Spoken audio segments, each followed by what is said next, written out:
You ask Tiger to solve.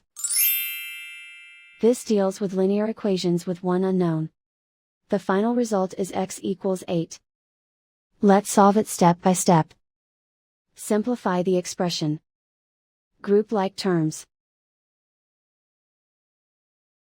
Simplify the arithmetic. Group all constants on the right side of the equation. Add 12 to both sides. Simplify the arithmetic.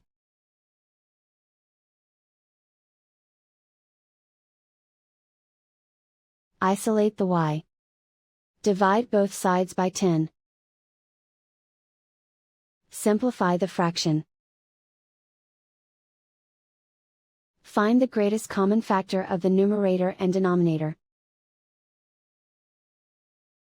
Factor out and cancel the greatest common factor. And so the final result is x equals 8.